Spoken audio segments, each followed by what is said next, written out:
Hey everybody, Jeremy here, and today I am back in the kitchen to make another recipe inside of the Ninja Foodi. What I'm going to be making today is this recipe right here, right out of the official cookbook. This is a chicken pot pie. The reason why I wanted to make this particular recipe is because it really shows off the versatility of this machine. So not only are we going to be using the air crisping portion of it, but we're also going to be using the pressure cooking portion of it. And we're also going to be using the saute functionality as well. And the best thing about this is every single thing is going to be done in this machine, in this pot. Once I put something in, it will not come out until the final dish is made. And also, another great thing about this is all the ingredients to make this are super cheap, with the most expensive thing being the protein, the chicken breast. So if you live alone, or even if you have a family of 4, the amount of chicken pot pie that you can make in this thing based on the recipe in this book is definitely going to be enough to get you through dinner and maybe even leftovers for the next day. So without further ado, let's get cooking. All right, so step 1, we're going to plug the foodie in, of course, and we're going to turn it on. And we are going to start things off using the saute feature. So we're going to press sear saute. We're going to put it on medium high heat, but just so you can get the full range of things, we can take it down to medium, medium, and low. And then at the high end of things is, well, high. So we're going to put it on medium high. We're going to hit start. We don't need to close the lid. This is going to be open air cooking. So this entire pot is going to start to heat up, and I'm going to put my hand over it. And once I think that it's hot enough, we'll throw in the first ingredient. So it's been about 5 minutes. So I'm going to add a half a stick of butter to this pot, and we are going to let this melt before we start adding different vegetables and whatnot to it. So you can see it is sizzling nice and hot, just the way we like it. So once that butter is good and melted, we are going to add all of this. So what I have here is a half of a large onion, all chopped up. We have 1 large carrot, and then we have 2 cloves of garlic that's been minced. Now, if you want to go out and just get fresh garlic and mince it yourself, that's fine. But I bought the garlic that was already minced and then just basically eyeballed it until I can get the equivalent of what I think is about 2 cloves of it. So we're just going to continue to saute this. The recipe book says let it go for about 3 minutes or so, or until these vegetables start to get nice and soft. So just continue to just give it a little stir. And like I said in my first video about this, one of the great things about the Ninja Foodi is this bowl, super non-stick. So you do not have to worry about stuff sticking to this bowl. And when you go to clean it up, it is going to be nice and smooth. A little hot water and some dish soap, and you are good to go. Slides off just like butter. All right, so once this is done, we'll come back and add the rest of the ingredients. All right, so I think these vegetables are good and soft, and let me tell you, it smells pretty darn good right about now. So now that we're done with that, we are going to add 2 boneless, skinless chicken breasts to this pot.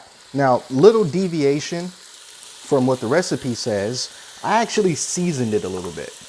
And I'm also going to put in 1 cup of chicken broth. Now, the chicken broth is in the recipe, but the actual seasoning of the chicken is not. But I always like to just season any protein that I make. It's just a habit. So all I did was just put some seasoning, salt, and some pepper on it. Not even a whole lot considering how much of this chicken that we have in here. But we have this all in, and now we are going to start the second feature of the Ninja Foodi, which is the pressure cooking feature. So we are going to put this lid on, and we're going to hit the pressure button. It's going to be on high, and we're going to put it to 5 minutes. I'm going to make sure that the pressure cooker is in the sealed position. which it is, and hit start. So the sauteing has stopped. It's now going to build up pressure, and once it does that, it's going to count down from 5 minutes, and then we'll be able to begin the next portion of the cooking. Now, because the liquid in there is already good and hot, it should come up to pressure faster than it would be if you were using cold liquid or if you were using something that was more like room temperature. So shouldn't be too long. Get yourself something to drink, watch some TV, keep an eye on it, and we'll be back later. All right, folks, for the next couple of clips, I ran into some audio issues, so I'm just going to do a little voiceover. So right now, the pressure cooking is done, and I am releasing the pressure, and it usually takes a couple of minutes for all the pressure to be released. Now I'm going to take the lid off of the pressure cooker, and we're going to be able to see exactly what it all looks like. And there we have it. So the chicken, of course, is going to have that pale look to it, because it's been pressure cooked, so it's a little unappetizing, but that's okay. We still need to add quite a few ingredients to this dish. So we still are going to add some vegetables. I'm going to reach over and grab some of those right now. And what we have here is a stalk of celery that's been cut. We also have some Italian parsley, about a tablespoon or so, and a half a cup of frozen peas. The recipe also calls for thyme, but unfortunately I did not have time. So we're gonna pour all of that in, and we're gonna give that a good mix so it can come nice and incorporated with everything else. I'm now putting in a half a cup of heavy cream, and I'm also gonna put in a little less than 1 teaspoon of salt, kosher salt, into this. The recipe calls for 2 teaspoons of kosher salt, but remember, I did already put seasoning salt on the chicken in the very beginning, so I didn't want to overdo it. The recipe also called for a half a teaspoon of pepper, but I also put pepper on the chicken as well, so I didn't add that extra salt and pepper in this next step, so we're just going to leave it as it is.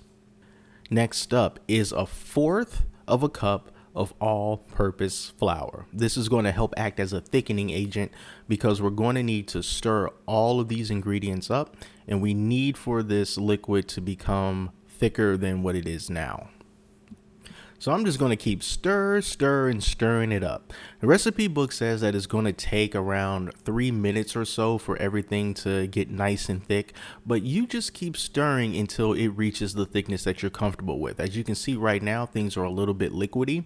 So if it takes more than 3 minutes, don't worry about it. Just keep working it. And when it does get to that nice and thick consistency, we are going to be able to go through the very last step, which is adding the pie crust. Now we're going to add the pie crust. This one was a little bit ripped when I unrolled it, but you can also cut it in the middle in like that little cross shape there so that the steam will have something to escape through. Now it's really important that you try very hard not to burn yourself because the pot is hot, and really all that you're trying to do is just put the pie crust over the filling and just try to make sure that everything is covered. You can fold down the sides if you need to, but just be very careful. The most important thing here is just to get it down in there so that it'll be able to broil. Don't worry about it being all super fancy because once you start cutting into it, it's not going to matter anyway. So now that we got that all done, we are going to broil everything. Going to close down the lid. We're going to hit the broil button, and it's by default it's at 10 minutes, which is exactly what we need. So in 10 minutes, we're going to open it up and see what the final result is. All right, so here we go. Giving it about 10 minutes or so to cool down, but don't worry, it's still plenty warm. Still nice and warm to the touch. So let's dig into this. I don't know if you can hear that crunch, but it is there. Oh, pull this up. And just look at that. Look how clean of a cut that is, as far as it not sticking to anything. So we can see all that goodness in there. I'm gonna put this in my bowl. All right, so I'm just gonna sort of dissect that a little bit. See that chicken nice and cooked through, nice flaky crust. Look at that crust. Love that broiler function. all the peas, the carrots, everything. So let's take a bite. I love the crust. The crust is like the best part. So let's get the crust in there with everything else. Now, let's take a bite, but this is hot, so I gotta blow on it.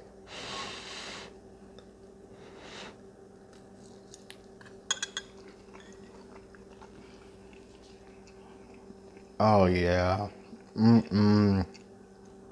Man, I really, really love chicken pot pie. Ever since I was young, I loved eating chicken pot pie. And this is fantastic. This is really, really good. Perfect for dinner, lunch, whenever. Like I said, if you have a family of 4, see how much you get here. You can feed a good, modest family of 4 with this for dinner, maybe even a little bit left over for the next day. And this is going to be super easy to clean up. I just run my finger along that and you see I just cleaned that one portion right there. So that is it, guys. That is how you make a chicken pot pie inside of the Ninja Foodi using only the Ninja Foodi and very inexpensive, easy to get anywhere ingredients. I'm going to leave a link to this machine in the description. It's going to take you to Ninja's website where you can check this out for yourself.